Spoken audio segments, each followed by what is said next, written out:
একদিন এক ব্যক্তি একটি বল হাতে তুলে নিয়ে ঘুমন্ত বাঘের দিকে ছুঁড়ে মারে, আর বাঘটি চমকে উঠে রাগান্বিত হয়ে ব্যক্তিটির দিকে হিংস্র দৃষ্টিতে তাকায়। কিন্তু লোকটি বিষয়টিকে তেমন গুরুত্ব না দিয়ে বরং এটি একটি দুর্দান্ত ছবি তোলার সুযোগ মনে করে। সে আবার একটি বল কুড়িয়ে নেয় এবং আরো জোরে বাঘের দিকে ছুঁড়ে মারে। এ সময় পাশে দাঁড়িয়ে থাকা এক বৃদ্ধ মহিলা তাকে সতর্ক করে দেয়, কিন্তু লোকটি মহিলার কথায় কান না দিয়ে হাত নাড়িয়ে বুঝিয়ে দেয় যে এটা তার বিষয় নয়। সে তখন তার ছেলে মেয়েকে নিয়ে খুশি মনে সেখান থেকে চলে যায়। লোকটি টয়লেটে গেলে হঠাৎ বাইরে থেকে অসংখ্য মানুষের চিৎকার ভেসে আসে। আনন্দমুখর পরিবেশ মুহূর্তে ভয়াবহ আতঙ্কে সবাই দিক বিদিক ছুটতে থাকে। চিৎকার শুনে লোকটি তাড়াতাড়ি বাইরে ছুটে আসে এবং দেখে চারপাশে সবাই আতঙ্কে দৌড়াচ্ছে।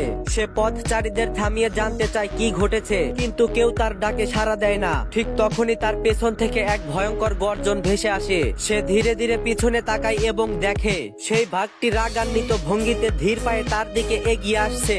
মুহূর্তে তার সমস্ত রক্ত হিম হয়ে যায় এবং সে দৌড়াতে থাকে। জীবন মৃত্যুর লড়াইয়ে সে বাধ্য হয়ে বাঘের খাঁচার ভেতরে লাফিয়ে পড়ে, কিন্তু যা সে কল্পনাও করতে পারেনি বাঘটি আগেই অন্য দিক দিয়ে তাকে ঘিরে ফেলেছে। সে এতটাই আতঙ্ক হয়ে পড়ে যে তার মাথায় যেন আকাশ ভেঙে পড়েছে। কিছুক্ষণের মধ্যেই উদ্ধারকারী দল ঘটনাস্থলে পৌঁছায়, তবে দুর্ভাগ্যবশত উদ্ধারকারী দল দেখে যে কেবল মাটিতে ছড়িয়ে ছিটিয়ে থাকা কয়েকটি ছেঁড়া পোশাকের টুকরো ও ছোপ ছোপ রক্ত পড়ে আছে।